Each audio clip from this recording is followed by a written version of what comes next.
The second example that I'll give you is my ex-boss, CEO of Quick Electric. This man I respect more than anything in the world, the wisdom that he had. And I've shared this story before, maybe you know or don't know.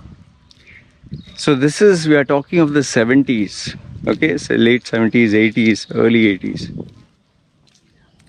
So my boss was the owner of a company. He started off with a single shutter shop, built it to 2 shutter, made it 3, then built a small company. Finally, he had a factory. Okay. So he used to wear a jeans trouser and a simple shirt. And those days in Dubai, they had this policy whereby they would judge you based on your nationality. Local Emiratis were treated like gods. Westerners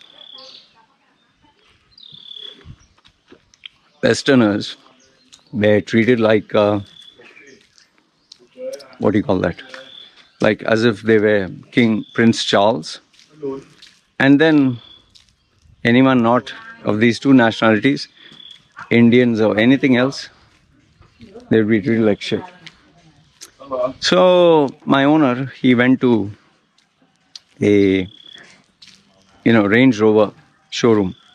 And just so that you know, maybe you don't know this, 70s and 80s, expensive premium cars, vehicles like the Range Rover, they were not allowed to be purchased by non-Emiratis. Only Emiratis could purchase it. And if it was a white, with special permission. But Indians and all that, no. And also a tint. You couldn't tint the glass. Only Emiratis could do that. So I guess once he found out that now this non-Emiratis, Indians could buy it, his dream was to buy a Range Rover. Because he came from abject simplicity, from a village in Mangalore.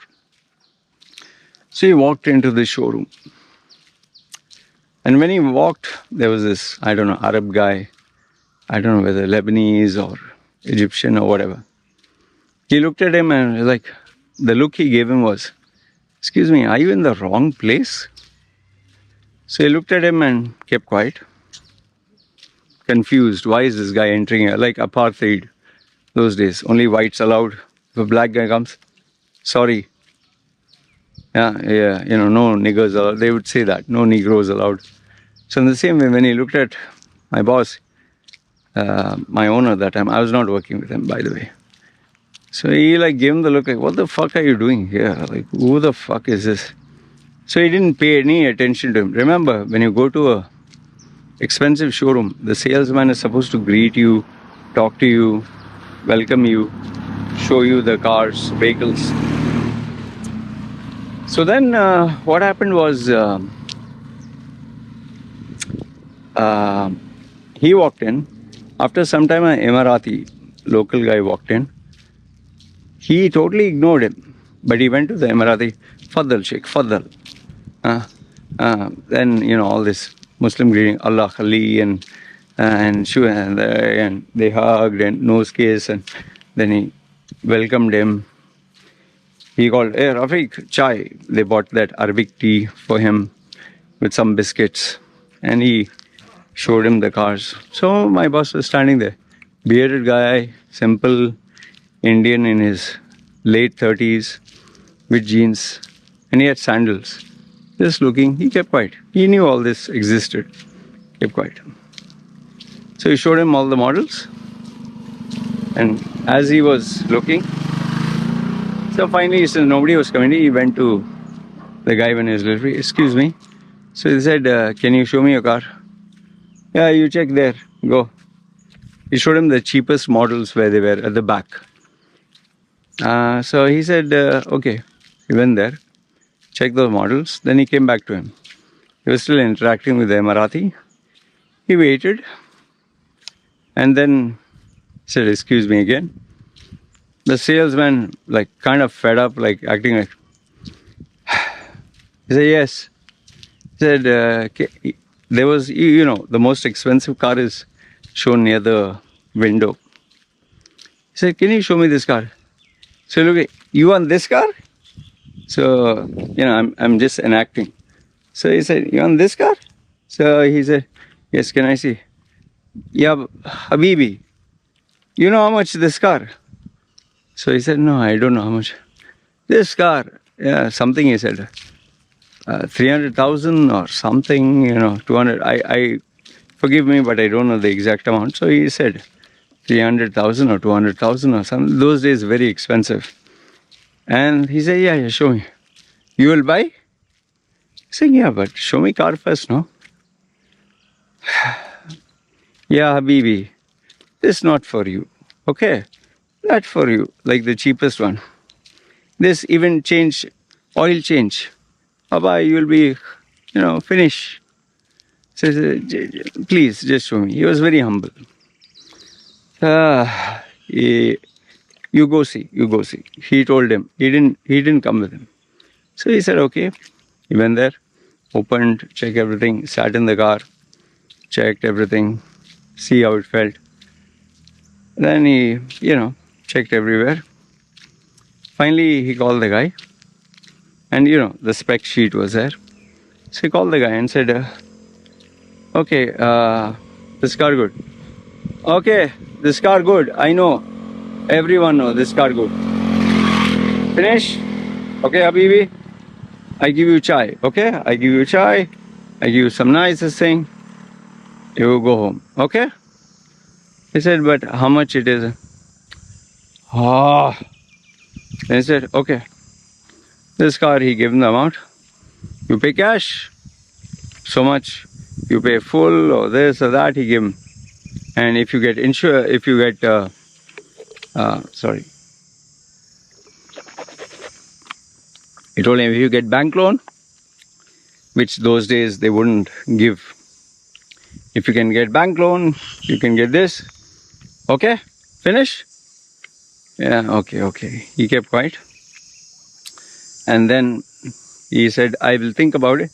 Yeah, I know. You will think. Think. Okay? Yalla, you want chai? So I said, no, thank you, sir. And he went off.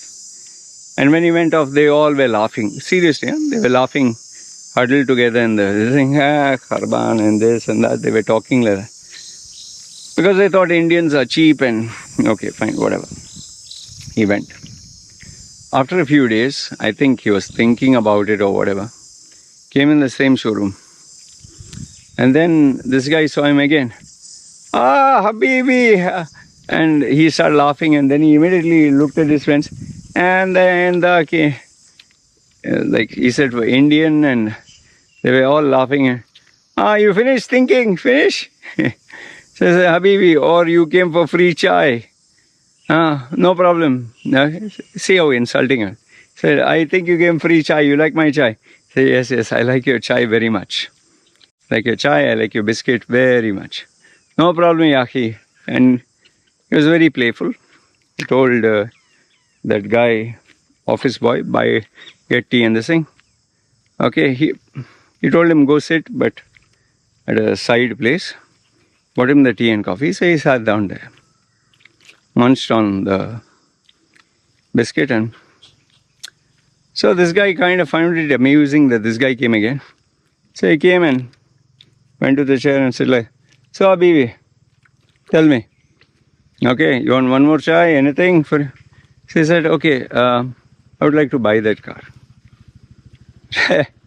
He said, you want to buy the car? Huh? From where you rob bank? No, I got the money, I have the check. Anyway, Habibi, come on, please. I'm working here, this is not joke, okay? We joking, we have tea, but please be serious, okay? So his mood kind of changed. He said, he was still, my boss was calm, cool and collected. He said, no, seriously, I will buy, give you the check, I'm taking the car now. He kind of couldn't believe it. He really didn't believe it. He said, okay, Tal, come. He was like, you have to pay money, huh? He's saying, okay. And because he was not sure, he said, you have to pay maybe cash. He said, no, I have check. You can check, call the bank, whatever. So, okay, come. He took him to the guy who was doing the, I don't know, the accounts or whatever. He asked him his ID and everything else. After he issued him the check and gave him the, you have to give down payment. He couldn't believe his eyes. He was just looking at him. He immediately asked him, what do you do? What do you do? You India, right? Yeah, I'm from India and all that. What do you do? He said, I'm miskeen, I'm poor man. Just work, small garage. Small garage. He didn't tell him what he didn't tell him he's a CEO of a company, nothing. So he couldn't believe his eyes. He wrote the check. He said, could you show me the car now? This guy stood up, sir. Suddenly the word sir. Okay, sir, come. Took him, showed him the car. This time, he completely shared all the information. Opened the, engine, this, that. Oh, by the way, I forgot to tell you. He opened the engine, right? Before, when he wanted to open the engine, he said, sorry, this you cannot open, okay? You just check like this, finish, you go, okay? Last time he didn't allow him to open the engine. I don't know for what he was acting so stupid. This time he not only opened the engine, he was like, hey, you can see. So nicely he treated him. And then, to his surprise, he said, I'm on the full options, everything. Complete perks. And finally, after the transaction, he escorted him to the door and told, sir, like this, bowing his head. He gave him his number, sir, please, anytime. He gave him his card. Last time he didn't bother to give him his card. Please come, you speak to me, please. Okay. And he came once more to the showroom. This time, forget him. All the sales people came. 3-4 guys came running at the door to welcome him. And they treated him like royalty. And ever since, whenever he used to come to the showroom for anything, treated like a king. So you see the power of money. You see how it commands respect. Okay, so this was example number 2.